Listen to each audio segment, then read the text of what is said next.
So, nung nakita ko nga yung ads na to online, yung utangan na to, ay hindi na ako nagdalawang isip na i-download at i-try din. Dahil kapangalan niya yung super legit na inuutangan natin online, which is yung Tala Philippines. So, ito nga is ang pangalan Tala Peso. So, may dagdag na word na peso na baka malito ang mga tao na baka ito isipin nyo na super legit. So, wag kayong magpapabudol muna sa mga ganitong kapangalan ng mga super legit na OLA. Pero syempre, kailangan natin itong i-check dahil bagong labas nga lang to at baka mapaklik ka agad dyan dahil pag nakita mo tong instant na pautang nila. So, 10,000 pesos daw ang ipapautang sa'yo at ang pinakatubo lang ay 1,742. O, diba? Tapos, up to 30,000 pesos daw ang ipapaloan sa'yo with daily interest rate na 0.05%.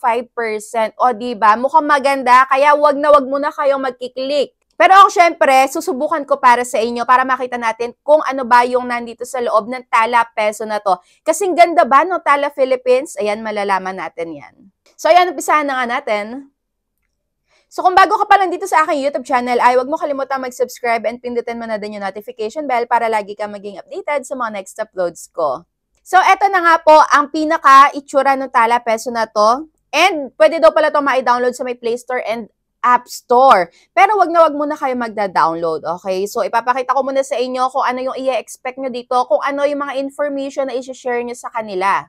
At ang kabungad-bungad dito is 4.8 agad ang ratings dito kahit na bagong labas pa lang. Pero syempre, pagka bagong labas yan, dapat chine-check muna natin sa may check with SEC. So dito nga natin makikita kung ang isang loan application ba or ang lending company ay naka-registered sa may SEC na pinapayagan sila na magpatakbo ng ganyang loan application online. At nung chinek ko nga to is no records found. So wala siyang results. Ibig sabihin is hindi pa siya naka-registered sa may SEC, which is isang red flag na dapat is lahat ng loan application naka-registered din dito. So siguro kahit na bago pa lang, no, dapat ito muna una nilang ginawa. So ayun, one red flag. Pero pagpatuloy pa rin natin. At ito na nga yung bumungad sa may homepage, 100,000 pesos ang maximum na pwede daw ipaloan at up to 120 days. So kung 100,000 to tapos 120 days, no, mababaw talaga tayo sa utang dahil ang bilis naman bayaran.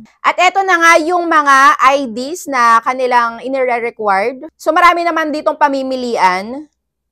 At ito naman yung sa may personal information. So, hindi ko na yan sa inyo iisa-isahin. Basta ipa-flash ko na dyan lahat-lahat.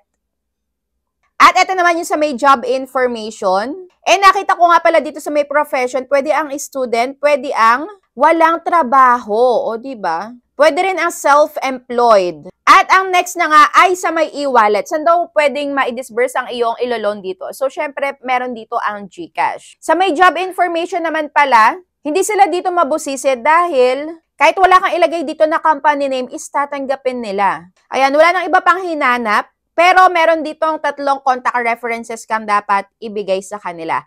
And eto na nga yung pinaka-inaabangan ng lahat. Ayan, at inaabangan ko din. So eto na, naging iba na ulit ang pangalan. O diba, pa-iba-iba sila. Eto na nga ba yung, eto expected ko naman na to, na gusto ko ding makita nyo, na huwag kayo agad-agad magpadalos-dalos sa may loan application na nakikita nyo nga online, lalo na at bagong labas yan. So, naging nano loan na. Hindi na siya Tala Peso, nano loan. At na-offeran nga ako for 2,000 pesos and short term lang. 7 days only and expect na natin dito na 3 days pa lang mangungulit na yan sa aabiso sa'yo na magbayad ka na. So, dito ang interest rate ay 0.5% per day at ang madi-disburse na lang sa akin or ang mapapasok na lang sa GCash ko ay 1,200 pesos. Dahil meron sila ditong processing fee na 667, merong total interest fee na 13 pesos at risk control service fee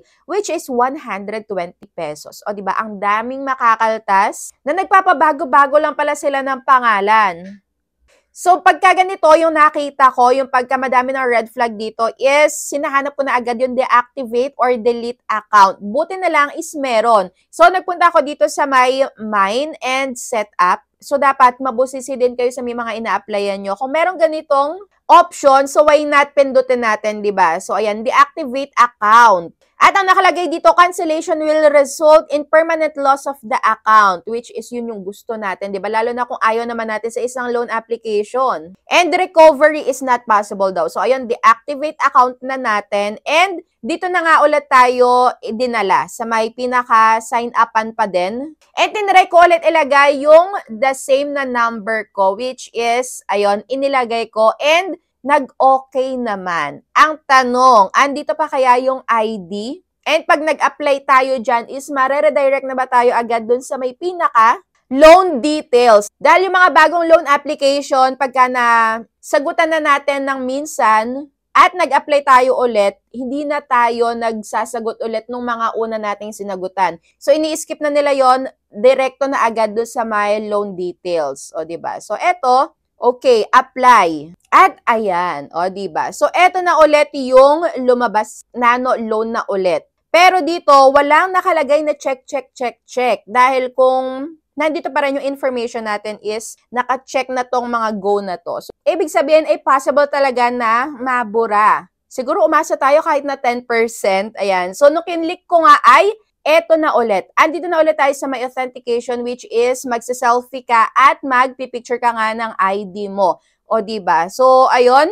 Nawala yung mga in-input ko na personal information ko. And hoping tayo na yung mga ganito is mabubura talaga, no? Pero I'm sure hindi. Meron na sila ding naka-restore sa kanilang application yan. So, in short, eto nga si Tala Peso ay talagang malayo sa may kalingkingan ng Tala Philippines, which is yung super legit. Na marami na talaga nanggagaya dito sa may Tala na to dahil talagang maaasahan nga itong Tala, ginagaya nila yung pangalan. So, ayan, tinitingnan nila na baka meron silang mabudol, which is dapat, ayan, hoping pa rin tayo na may lumabas na super legit pa rin na loan application. So, wag tayong mawalan ng pag-asa dahil meron at merong lalabas dyan na bagong maaasahan na loan application. So, yung mga ganitong klaseng loan application nga, is may ginagawa nyo na nanonood muna kayo ng mga all review para malaman nyo kung worth it bang applyan yung isang loan application. So, kagaya niya nakita nyo na may kaltas, na mahihirapan din tayong bayaran dahil short term lang din. O, diba?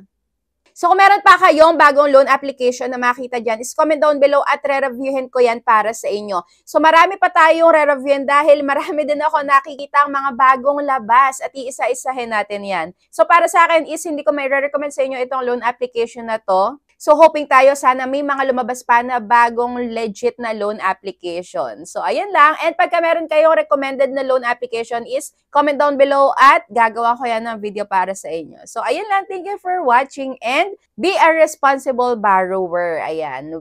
Welcome. So, ayan. Bye!